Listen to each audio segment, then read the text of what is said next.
Bonjour et bienvenue dans cette nouvelle vidéo de méthodologie destinée au lycée. Il s'agit d'un point très rapide pour expliquer en quoi consiste l'exercice de la question problématisée. Si on regarde les textes, il s'agit simplement d'une réponse rédigée et construite. Pour montrer l'acquisition des capacités d'analyse, il s'agit de bien comprendre un sujet, la maîtrise des connaissances, on sait de quoi on parle et on a des éléments à ajouter, la sélection et l'organisation des idées, savoir parmi nos connaissances ce qui répond au sujet, ce qui n'y répond pas. Finalement, ce sont les mêmes objectifs que pour le développement construit que vous avez fait au collège, mais c'est un peu plus long et un peu plus approfondi. La première étape, quand on veut faire une question problématisée, c'est la lecture et l'analyse du sujet. Donc tout d'abord, pour lire le sujet, on va repérer les mots-clés. Les mots importants, ce sont souvent des mots dont on a appris la définition, donc on n'hésite pas à remettre cette définition au brouillon pour bien nous imprégner de ce dont il faut parler. Ensuite, on va cadrer le sujet, c'est-à-dire on va essayer de voir quand ça se passe, où ça se passe, de qui ça parle, de quoi ça parle.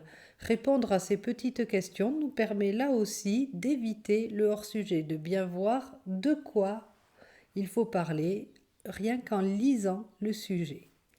La problématique, elle est donnée en seconde et en première et il faut la formuler en terminale. Enfin, une fois qu'on a la problématique, il faut trouver le plan qui va permettre de répondre à cette problématique. En seconde, on vous donnera ce plan. L'étape 2, c'est de mobiliser, de sélectionner et d'organiser les idées pour compléter ce plan. Une fois le plan trouvé, il faut réfléchir aux idées que l'on va mettre dans chaque partie et les noter au brouillon.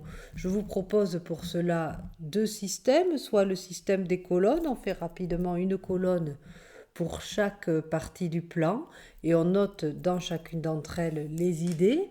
Ou le système des couleurs, on se liste toutes les idées d'abord et ensuite on les souligne, on les surligne, on les encadre d'une couleur différente selon la partie dans laquelle elles se trouvent.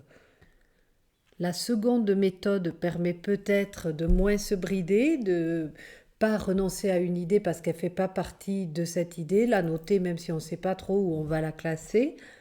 Mais beaucoup d'élèves préfèrent tout de même la première méthode qui est plus cadrée, on sait davantage où on va. C'est à vous de voir celle qui vous convient le mieux selon votre personnalité et votre façon de travailler.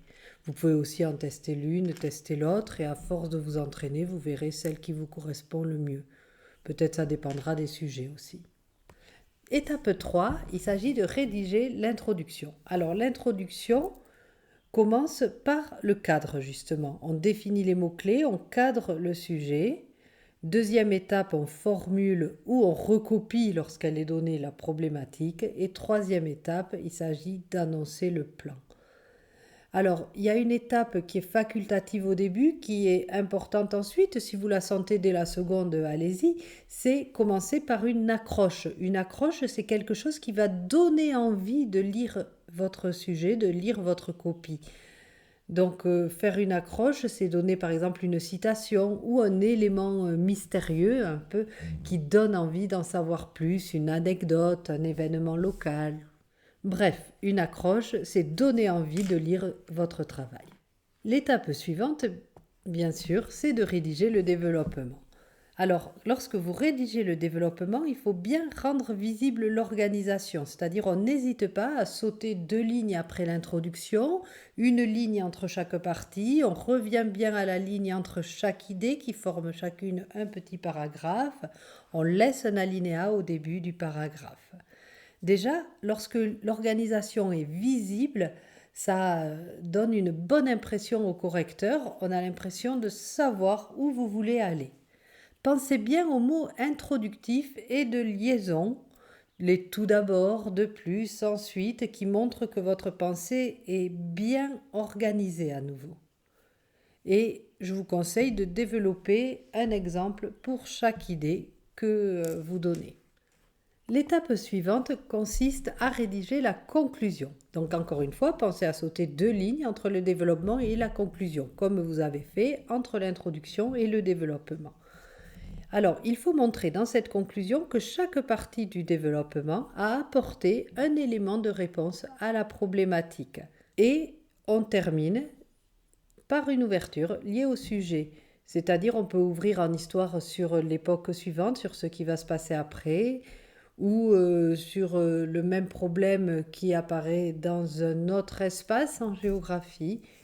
À vous de voir. Attention tout de même que l'ouverture, ce soit pas totalement autre chose. Il faut que ce soit lié au sujet. C'est un sujet un peu différent, mais c'est quand même un sujet étroitement lié à celui que vous venez de développer. Enfin, dernière étape, c'est la relecture. Laissez-vous toujours 5 minutes pour la relecture, car l'expression écrite compte également. Je vous rappelle que c'est une réponse rédigée, donc on attend qu'elle soit bien écrite. Il faut faire attention aux tournures de phrases, aux fautes de grammaire et d'orthographe. Bref, prenez le temps de vous relire pour laisser un écrit le plus satisfaisant possible. Bon, cette méthode n'est vraiment qu'une base. Ensuite, on verra des exemples plus concrets. De toute façon, plus vous vous entraînerez, plus vous réussirez facilement. N'hésitez pas à demander des sujets à votre professeur pour pouvoir mettre en pratique la méthode et vous entraîner. Je vous souhaite de bonnes révisions et je vous dis à bientôt.